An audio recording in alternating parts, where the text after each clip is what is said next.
hanging out here at Syracuse, running this on Friday night for you to remind you about the event taking place this weekend at the New York State Fairgrounds. Jason Simmons is the man standing in front of you. You know him for Rocky Warner, Tyler Thompson, people like that, but he is actually here today for his daughter Savannah as she is racing in the karts and in the microt portion of the Coliseum Dirt Kart Clash. First of all, man, how we doing? I'm doing good, Doug. How are you? Doing very well. Good. I've been following some of the stuff you've been doing. Looks like Savannah is turning out to be quite the little race car driver. Yeah, she's very competitive. She loves the race. Her big thing is she always wants to top Tyler and everything he's done because that's her brother and whatnot. Oh, that's the goals there. Yeah, she definitely has that in her head, and she's got no fear, so she just goes to it. How old is she now? She's 10. She'll be 11 in May here. So. Okay. And when they're this age, it is kind of tough to chart a course for them, is it not? Yeah, I mean it is. She wants to do sprint car stuff. Tyler always that's did where too. She wants to go. Yeah, and I'm we're doing the slingshots at Utica with her. We've done the microd, we've done karting. She still likes the karting. I'm trying to figure out what path to really go with her. I'm definitely going to have her on the dirt for a while. I know she wants to run a Swigo and 350s and all that, but I'm a firm believer that you got to get them taught on the dirt first, and they can drive anything. So it seems to be that what we've seen leading up to this tends to make us believe that, does it not? Yeah, with Tyler, it just showed dividends running him on the dirt for how long we did, and then him getting in the asphalt car. It was kind of just natural for him. And back when I was racing, I started in asphalt, and I tried the dirt a few times after asphalt, and it was like I saw the interview you did with Joe Gozik. It's very, very difficult to do. There's a guy that's driven for years, driven anything, and he'll tell you how challenging it is. So it's very hard, in my opinion, to jump from asphalt to dirt. But I think you can go from the dirt into the asphalt relatively easier. And the people I've talked to, when they reach like 13, 14, 15, and even 16, that's when it's tough to find certain things that are still challenging for our young driver, but not something where they'll be in over their head, right? Yeah, exactly. That's why I've kind of, moved her up to the slingshot, let her, get the suspension and the feels. And yeah, I'm enjoying it. We're learning that. I think maybe micro sprint or something might be next, and then we'll go from there. We still got a few years before we get her into something too big, but she just loves her racing and her basketball. Those are the two things that tie up all of our time now, so we keep busy with all that. Let's talk about the other stuff you got going on. You mentioned Rocky Warner was here a while ago. How much and where are we going to be racing with Rocky this year? Yeah, we're going to do the full-time deal at Utica again this year with Rocky. Savannah will run there with the slingshot the same nights as he's running the modified. We're going to travel when we can as well, do some series stuff.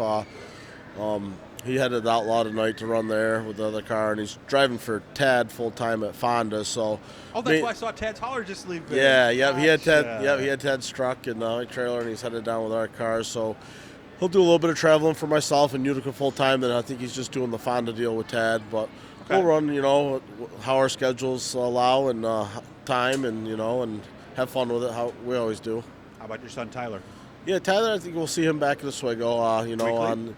Yeah, we'll be doing the wing stuff and the Supra there. I think, between that, I don't want to – with Rocky handling our dirt stuff now and Tyler, I think where he is at in life and myself, I think just doing that asphalt schedule to Swigo is best for all of us in general, especially with David because he works on so many of the cars because we're doing stuff with Savannah now. So you try doing too much, which I have in the past, and it hurts you more than it helps you. So – if we can focus on this stuff with Savannah, we kind of got our own schedule with everything. And Davey just sent me a schedule the other night of races we want to hit. It's very manageable now as long as you keep ahead of it and keep things maintained and ready to go. Okay. So. How about ISMA? You mentioned the wing shows. Are we going to maybe travel a little bit too? Yeah, I definitely like to. We picked up a car just for wing racing. We've never had just a dedicated winged ISMA car. Our biggest thing now is waiting on. We got a new motor from Jimmy D and some availability on parts. We're close to it, but it's looking like a later in May date to get that motor.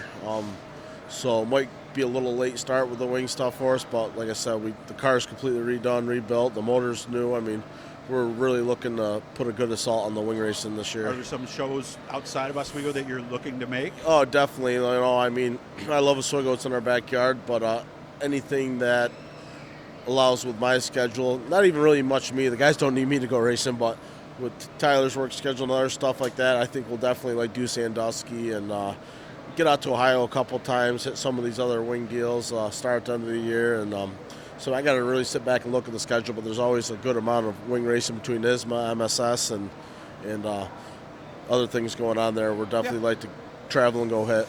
How about the regular non-wing shows at Oswego? Yeah, Classic, I think we'll would imagine. definitely do classic. I'm probably just going to stick with the one car. If I got the 2 non-wing cars, but I mean, maybe I'd put someone for classic. I'm not looking to put anybody in full time, just kind of focus on one car mainly. Okay. And, have running 2 cars of classic still in the air. Might just stick with a 1-car deal. Makes a little more sense sometimes, and you can put all your eggs in one basket. And we'll be talking to Jason. We're going to be out to the shop some night. We're going to try to teach you guys some stuff. We've been doing a lot of that lately, and I see the numbers. You guys like it. So Jason's going to think about some things that maybe we could teach you, maybe Definitely. a mod or even a kart or a mic rod or anything like that. So definitely. Before I let you go, what's the biggest thing? Because you and I have talked about what racing at an early age did for my daughter, confidence-wise and all of that. Yeah. How have you seen Savannah change from the time she started racing to now? Savannah, we first started with her when she was 6. I practiced her for 2 years just at the cartway before she even wanted to race. I didn't even think she was going to want to do it. And she just kind of hit this step, and she was all for it. And she's just been very competitive. And the biggest thing with Savannah is slowing her down. Like, she doesn't like slick and dry. Like this track here is very slippery. She likes hammer down and go. So, with Savannah, I've never had to worry about getting her to go fast enough. That's more tuning her down a little bit because she'll overdrive it before she underdrives it. It's always one extreme or the other. Yes. Right away, isn't it? Yeah, for sure. It's just really, don't push them too fast. Don't rush them. My son Mason's 6. He's been talking about it. We're gonna get him started. Yeah, we're gonna get him started. We'll see if he wants it. I really didn't. Yeah, I really didn't think Savannah was gonna take to it how she did, but she loves it, and we have a lot of fun. Glad to hear that. It's those times in the car. It's all those moments that'll shape her life forever in the memories.